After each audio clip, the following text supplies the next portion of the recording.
Hello and welcome to Aspire Lessons classes.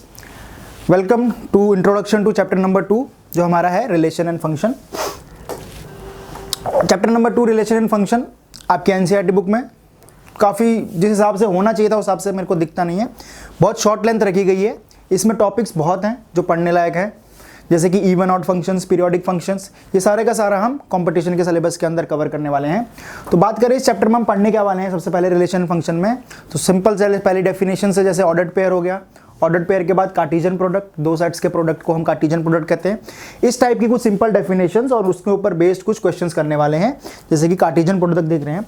Cartesian product में क्या होता है, किसी भी दो सेट्स ए और बी का हम क्या कर रहे होते हैं यहाँ पे प्रोडक्ट करने का मतलब है, अगर ये नॉर्मल प्रोडक्ट नहीं होता है, इसको कार्टेशियन प्रोडक्ट एक रीजन से कहा जाता है। और इसके अंदर आने वाली जो एलिमेंट्स हैं वो क्या होते हैं, एक ऑर्डर्ड पेयर जहाँ पे पहला एलिमेंट ऑर्डर्ड पेयर का किससे आता है, मेरा ए से, और सेकंड एलिमेंट कहाँ से आता है, बी से। इस टाइप के प्रोडक्ट को हम कहते हैं कार्टेशियन प्रोडक्ट। दो सेट्स के बीच हो सकता है, दो सिमिलर सेट्स के बीच भी हो सकता है, यानी कि अगर मैं यहाँ ए क्रॉस ए भी लिखूँ तो भी चलेगा।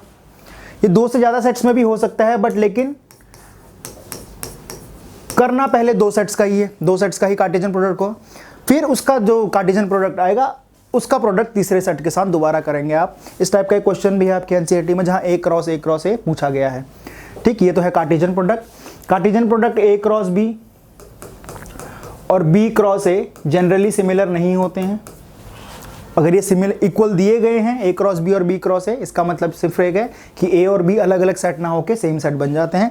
इस तरह की कोई छोटी छोटी हम इंफॉर्मेशंस बीच बीच में इसमें हमें मिलेंगी जो बहुत इंपॉर्टेंट साबित होती है हमें कॉम्पिटिशन्स के क्वेश्चंस में। ठीक, तो ये तो था कार्टेशियन प्रोडक्ट। कार्टेशियन प्रोडक्ट के बाद रिलेशन पढ़ेंगे। रिलेशन की डेफिनेशन जो है हम कार्टेशियन प्रोडक्ट से ही निकालेंगे। रिलेशन को डिनोट करते हैं हम कैपिटल आर से। किसी भी सेट ए से बी में कोई रिलेशन आर क्या होता है, जो कार्टेशियन प्रोडक्ट के एलिमेंट्स होते हैं उन्हीं का क्या होता है, सबसेट। तो that is the subset of A cross B. A cross B का सबसेट ही क्या कहलाएगा, ए और बी के बीच रिलेशन। इतने ही नंबर ऑफ रिलेशंस प्रिवेल करते हैं।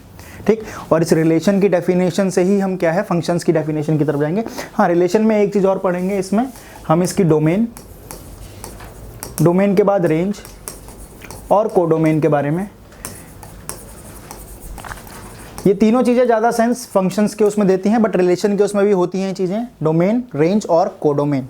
ठीक, यहाँ पे हम अपना रिलेशन एंड करके उसके बाद बढ़ेंगे फंक्शंस की तरफ। फंक्शंस एक वास्ट टॉपिक है, इसमें टाइप ऑफ फंक्शंस भी पढ़ेंगे, फंक्शंस के ऑपरेशंस, अलजेब्रा, ये सब पढ़ेंगे, है ना। Even odd functions, periodic function, इस टाइप के फंक्शंस की डोमेन, रेंज निकालना तो काफ़ी वास्ट टॉपिक हो जाएगा। मुश्किल से 8 से 9 लेक्चर लगेंगे केवल और केवल फंक्शंस में, जहाँ पे हम टाइप ऑफ फंक्शंस भी पढ़ेंगे। तो फंक्शन की डेफिनेशन सिंपल है, सारे रिलेशन फंक्शन नहीं होते हैं, कुछ पर्टिकुलर रिलेशंस ही फंक्शन होते हैं, जहाँ पे हर एक एलिमेंट ए सेट का बी के साथ एक यूनिक इमेज बनाता है, उन्हीं को हम रिलेशन कहते हैं। यानी कि यहाँ प्रेजेंट एलिमेंट की दो इमेजेस नहीं हो सकती, ये रिलेशन का केस नहीं है। ठीक, जबकि हर एक एलिमेंट यहाँ प्रेजेंट जो है उसकी एक इमेज होनी जरूरी है। यही है रिलेशन की डेफिनेशन, फंक्शन की डेफिनेशन, और यही हम पढ़ने वाले हैं फंक्शंस में। फंक्शंस के अगले टॉपिक की तरफ आएंगे तो वहाँ पे आपको मिलेंगे type of functions. Type of functions में पहला फंक्शन है आइडेंटिटी फंक्शन।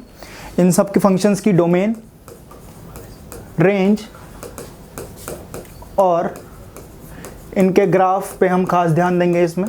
ठीक, ग्राफ बहुत इंपॉर्टेंट है क्योंकि आगे आने वाले कैलकुलस के पार्ट में बहुत से क्वेश्चंस होते हैं जो डायरेक्ट ग्राफिकली हम सॉल्व कर सकते हैं, बशर्ते इन फंक्शंस के बारे में हमें पता हो। दूसरा है constant function y is equal to K. तीसरा है पॉलिनोमियल फंक्शन, कोई भी पॉलिनोमियल के फॉर्म का फंक्शन है। चौथा रैशनल, p बाई क्यू की फॉर्म में कोई फंक्शन अगर है, f बाई जी ऐसे कह लेते हैं, कोई फंक्शन दूसरे फंक्शन gx से डिवाइड हो रहा है, इस टाइप के फंक्शंस को रैशनल फंक्शंस। इनकी डोमेन, रेंज के बारे में। Modulus function y is equal to mod x। Signum function एक छोटा सा फंक्शन है जो केवल साइन पे डिपेंड करता है, पॉजिटिव है तो 1 वैल्यू देता है, नेगेटिव है तो -1। ग्रेटेस्ट इंटीजर फंक्शन, इसके बाद 2-3 फंक्शन और पढ़ेंगे हम इसमें। फ्रैक्शनल पार्ट ऑफ x, एक फंक्शन ये पढ़ा जाएगा। एक फंक्शन जो इसमें पढ़ेंगे वो हम पढ़ेंगे लॉगरिथमिक फंक्शन, इंपॉर्टेंट है। फिर पढ़ेंगे एक्सपोनेंशियल फंक्शन। इन सभी फंक्शंस की डोमेन, रेंज और ग्राफ पे हम खास ध्यान देंगे, है ना। और पर्टिकुलर केस में क्या पढ़ेंगे, कोई भी अगर फंक्शन दिया है किसी भी टाइप का हो सकता है, उसकी हमें डोमेन और रेंज फाइंड करना। इस टाइप के क्वेश्चंस काफ़ी बार देखे गए हैं कॉम्पिटिटिव एग्जाम्स में और सीबीएसई में भी आते हैं। ठीक, ये तो था हमारा टाइप ऑफ फंक्शंस में। उसके बाद है अलजेब्रा ऑफ फंक्शन, मेरा algebra of real functions. Functions real की बात की गई है यहाँ पे, यानी जो भी x होगा वो रियल नंबर को ही बिलोंग करेगा किसी भी फंक्शन में, है ना। जैसे कि addition of two real function, दो रियल फंक्शंस को हम जोड़े कैसे, फिर बात करेंगे उनके subtraction, multiplication of two real function, quotient of two real function, यानी कि डिवीजन की बात कर रहा है लास्ट वाले पॉइंट में। ठीक, इसके बाद जो टॉपिक यहाँ बचेंगे, इसके बाद हमारे वो बचेगा एक पीरियोडिक फंक्शन, कि फंक्शन पीरियोडिक कब होता है, उसका पीरियड निकालना, या इसे कह लो period of a function, function का पीरियड कितना होगा। दूसरा even odd functions, even functions क्या होते हैं, ऑड फंक्शंस क्या होते हैं, इनके ग्राफ अपने आप में किस तरह के सिमिलैरिटी शो करता है। ठीक, इनकी डोमेन, इनकी रेंज के बारे में हम बात करेंगे।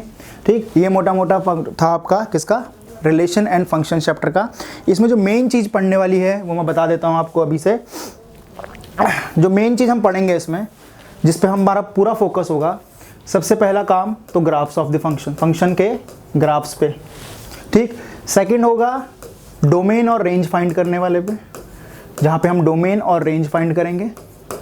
ठीक, और ग्राफ्स की बात करूँ और लॉगरिथमिक फंक्शन, इसमें मैं मोस्ट इंपॉर्टेंट मांगता हूँ। लॉगरिथमिक फंक्शन या कह लो एक्सपोनेंशियल फंक्शन एक दूसरे के इन्वर्स होते हैं, ये हमें मालूम है।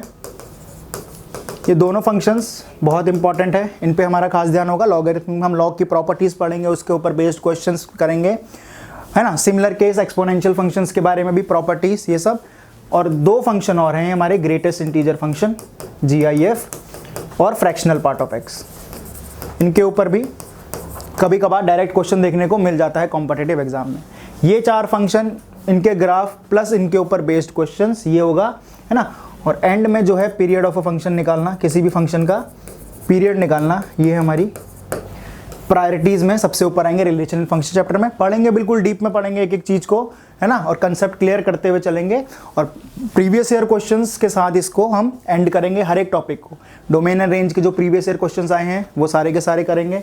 सिमिलर लॉगरिथमिक की प्रॉपर्टीज़ के ऊपर जो आए हैं प्रीवियस ईयर में, वो सब करेंगे। तो मोटा मोटा 12 से 13 लेक्चर में आपका रिलेशन एंड फंक्शन ये चैप्टर कंप्लीट होगा। ठीक, तो नीचे प्लेलिस्ट में जाइए, वहाँ देखिए, एक एक टॉपिक को ध्यान से पढ़िए, वीडियो पॉज करके। अगर नोट्स बनाने चाहें नोट्स बनाएं आप वहाँ से, है ना। तो आपके बाद में जब रिवीजन करने का टाइम आए तो केवल आप उन नोट्स को देख के ही पता लगा लो कि इस चैप्टर में है क्या, उस तरह से, है ना। नंबर ऑफ क्वेश्चंस वो तो आप ही को करने हैं, जितने नंबर ऑफ क्वेश्चंस प्रैक्टिस करोगे उतना ही कंसेप्ट बनता जाएगा। मैं पहले भी बोल चुका हूँ, ये रिलेशन एंड फंक्शन आपको कैलकुलस में बहुत हेल्प करने वाला है। जो आप क्लास 12th में पढ़ते हैं, जिसका एक मोटा भाग कैलकुलस में बहुत ज़्यादा हेल्प करने वाला है रिलेशन फंक्शन। ठीक है, तो देखिए नीचे के फिर लेक्चर्स, है ना। तो फिलहाल इंट्रो के लिए इतना ही। Thank you very much.